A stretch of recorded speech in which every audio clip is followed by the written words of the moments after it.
So another thing I wanted to really ask you, because I think it'd be really beneficial, I know I said this to you at the start as well, is if you have any tips or just helpful little directionals, hints for other service people from any country, it's going to be predominantly the same, coming out of the services, maybe they've been there for 5, 10 years and they don't know what to be getting into now. Maybe the skills they had, whatever their job role was, aren't transferable and they're trying to work on something new. Would you have any advice for those people and to sort of direct them in the right way? Yes, certainly. So I will say for at least all the NATO partner countries, you're talking about veterans, correct? Yes, Just to sir. make sure. Yes. So most of the NATO country partners, and I'm talking about like the major France, Australia, even though they're not NATO, but they're one of our partners. UK, Netherlands, all those countries, they all have to a certain extent services when you're entering the end of your career. Well, they help you build resumes and trying to transfer those valuable skills that you gain through the military into the civilian Uh, world. that's awesome. So I would make sure that they contact the right people. I know for the United States Army or all military, we don't have a choice whether we want to get these services or not. But like you're going, we need to see the signature from the boss out there. If not, you're not leaving. Yeah. But maybe others, I'm not sure if they force them, but seek those out. They're out there and they will help you there because they're civilians as well, and they transfer their own skills in order to help other veterans. Yeah. And it's really, and it's not just that, but like the fact that you were in the military, having that discipline, like I myself, I don't like to, I don't like to say that I'm disciplined, although I like comparing to others, I'm extremely disciplined. Because I focused on work hard, leave work alone on the weekends. I'm gonna go party, enjoy life, what I want to do, or travel. Yeah.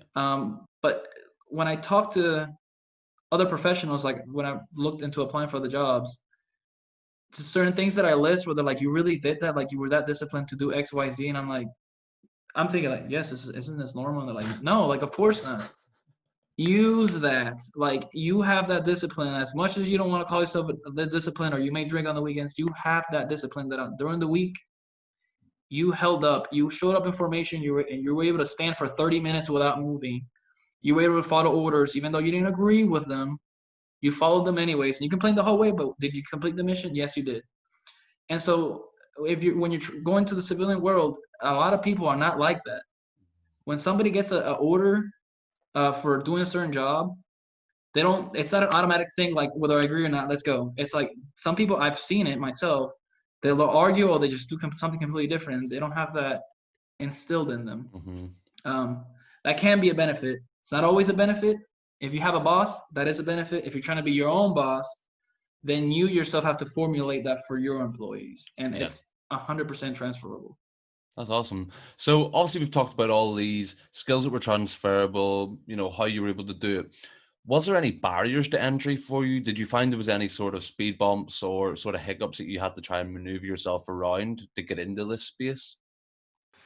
Yes. So one thing that it's it was a mistake that I've actually read about it and heard videos about it, but I still made it anyways. And I sometimes you say, you live and you learn, but I think sometimes you can learn and then live. I just Yeah. didn't do it. But it's like when you have clients and you have them set up for an appointment. My assumption is we have an appointment. You're gonna show up. Like I don't need to remind you. I'm just Mhm. gonna. Maybe it's because I'm living in Germany. But definitely the army. Like if they tell us 2 weeks ago, like, hey, you're gonna show up at 5:30 in the morning on Wednesday, 2 weeks from now, You're you there. show up. Yeah. Yeah. Well, people are not like that. They do Mhm. forget. They never had to be so strict, even if they're CEO of a business. So you have to make sure you remind them.